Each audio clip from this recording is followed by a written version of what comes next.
Joining me now to explain what health risks the passengers may be facing aboard is our friend Dr. Marc Siegel. Doctor, how are you? Hi, Sean. Good to see you. Sewage, dysentery?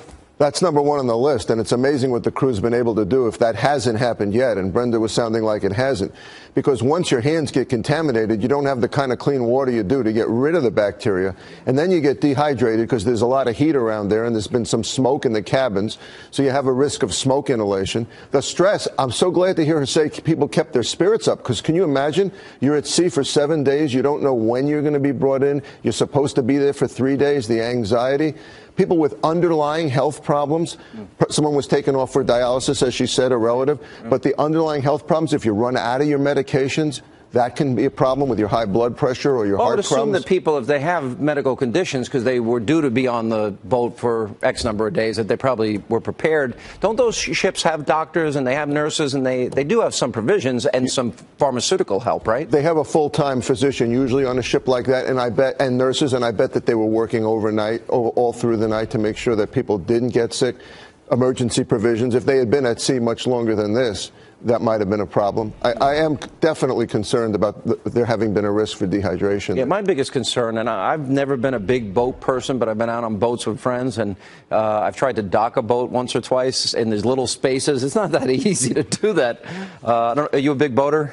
I have my own boat, you have your own boat? And that's a tiny boat. I can only imagine what they go through there. The thought of that would scare the living daylights out of me. But and people have to keep calm under this kind of a circumstance, because that's when injuries occur, when people panic. Yeah, the difficult part now is coming up, and that is getting this thing docked and getting people off that ship safely, and then I guess the medical assistance will be there when they're on land.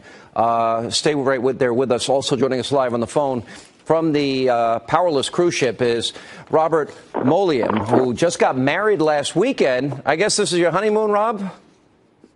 I'm sorry, I couldn't hear you. Rob, this is your honeymoon? Yes, I got married on Friday. Well, congratulations. And did you get married on the ship?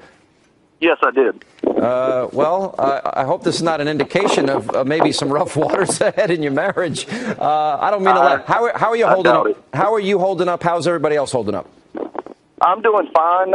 Most everybody's in good spirits. There's really, the crew has done a great job. I mean, it's an unfortunate situation that we all got into, and I think everybody's pretty well made the best of it. Yeah. How about the sanitary conditions? That seems to be Dr. Siegel's #1 concern. Oh, it was bad for the first, I'd say, 48 hours after the power went out. It's only a matter of hours before they started asking us to use a biohazard bag and to urinate in the shower and use the biohazard bag for anything else.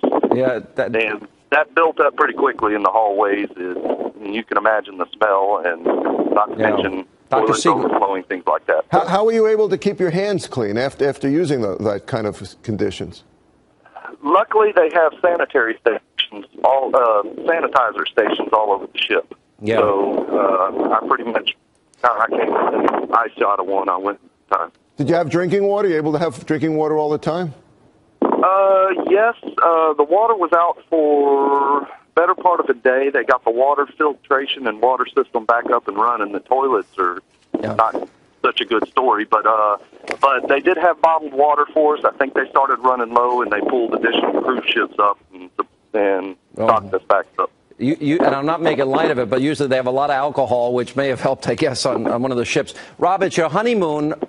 This will be a story, and we're assuming, obviously, the docking goes well and you'll be getting off the ship safely tonight. But all the best to you and your new bride, and our best to everybody on the ship. Thanks for being with us. Thank you, Sean.